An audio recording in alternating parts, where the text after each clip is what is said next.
Senator Kennedy's the next. Senator Kennedy, you're the next one. Thank you, Mr. Chairman. Counselor, as you know, it's hard to pass a bill in the United States Senate. Our founders intended that to be the case, and consequently, if a bill does pass, it's gone through a long, arduous process. A lot of reports issued, a lot of debate, and all of it's written down. Why has it become common practice, and do you support it, of ignoring that rich legislative history when you interpret a statute? Well, Senator, I think the first rule of statutory interpretation is that the text is what's paramount. And that's because the text is what actually proceeded through bicameralism and presentment, which are really just the fancy. Of course, it's paramount, but why can't the text be supplemented by looking at the history? I think the legislative history can sometimes provide a tool to help interpret the text. And it's often in parties' briefs, and I would, of course, consider it that way. But it's just important to keep in mind its subordinated role in that interpretation, because the intention of any particular legislator does not have the force of law. Instead, the text does. So the legislative history and the intentions of specific legislators should never take primacy over the text or refute the text. All right, folks. Welcome back to Liberty Trigger, where we say what the mainstream won't. Hit that smash that subscribe, because today we're talking about one of my favorites, Senator John Kennedy, grilling yet another Biden nominee, and boy, did he land some haymakers. So here's the deal. Passing a bill in the U.S. Senate ain't easy. Our founders made sure of that. Debate, reports, back and forth. Every word is fought over. That's democracy at work. But guess what? Judges nowadays, they just toss all that history in the trash like yesterday's Chinese takeout. They pretend only the text matters. Really? Come on. Now, Kennedy, he's a common sense guy. He asks, hey, if the text looks clear, wouldn't it make sense to at least peek at the history? Doesn't have to, does it, Counselor? It just gives you context. I agree with that. When you interpret a statute or write a brief and you think that the language is plain, aren't you tempted to go look at the history just to make sure that your interpretation is correct? It depends, I suppose, on the particular statute and the nature of the history at issue and the question. But don't you want to just go take a peek? You look at the language and you say, well, this is as clear as thunder on a summer night. But maybe I'll just take a peek at the legislative history to make sure that I'm not out in left field. And the Supreme Court condemns that, does it not?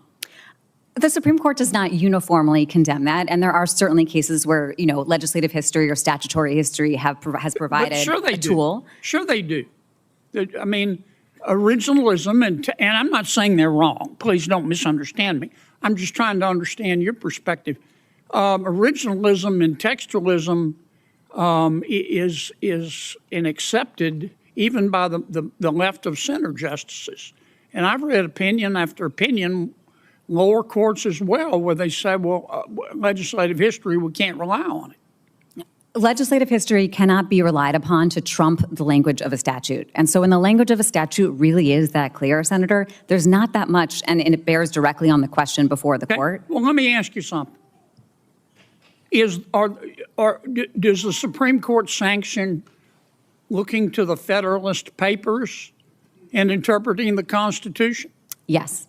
Why isn't that legislative history? The process for ratifying the Constitution is, of course, different than the bicameralism and presentment process that applies to statutory text. The Constitution was, of course, publicly ratified. No, it's not. Well, you look at the plain language, don't you? Yes. But in looking at the plain language, the question we ask is, what was the original public meaning of that language?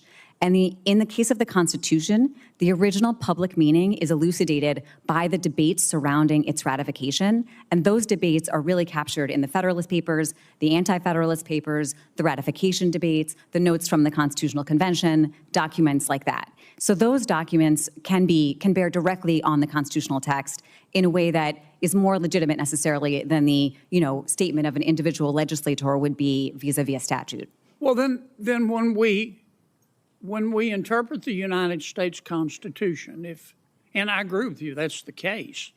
I'm just asking you whether you think it ought to be the case. Then when we interpret the United States Constitution, why do we let lawyers do it? Why don't we just hire history professors?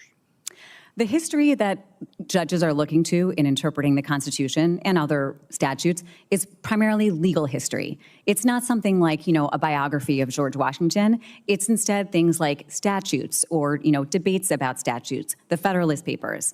And certainly, I think law schools could do a better job and should do a better job, teaching students how to read that legal history. But it is fundamentally legal history. And then the task the judges have in reading that legal history is to draw analogies between that legal history and our modern times. And that analogical reasoning is, I think, a fundamentally lawyerly task the judges are particularly skilled at. Thank you, Mr. Chairman.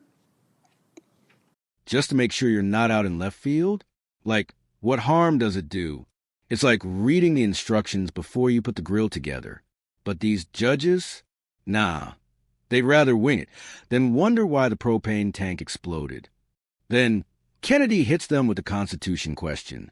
He's like, why do we use the Federalist Papers, the ratification debates, the Anti-Federalists, when we interpret the Constitution? Oh, so that history counts. But when it comes to laws passed by Congress, suddenly history is irrelevant. Folks, that's a double standard the size of Texas. Either history matters or it doesn't. Pick one. And here's the real issue. When you throw out history, you leave the door wide open for activist judges. You know the type, robe-wearing politicians who rewrite laws from the bench. Suddenly, words don't mean what the people thought they meant. They mean whatever a handful of elites want them to mean. That's not justice. That's tyranny. Patriots, this is why we fight for originalism. The text matters, yes, but so does the process, the debate, the intent. Otherwise, why even bother electing senators? Why even bother having hearings? Just let 9 Ivy League lawyers run the country. No thanks. So here's my message. Back guys like Senator Kennedy. Demand judges who respect the Constitution, the law, and the people who wrote them. And never let these activist elites erase history just because it's inconvenient. Smash that like button. Share this video with every patriot you know. And drop a comment below. Do you think judges should use legislative history or stick to text only? This is Liberty Trigger. Hit that like button, share this video, and subscribe, because the truth needs to be louder than their lies. God bless you, and God bless the United States of America.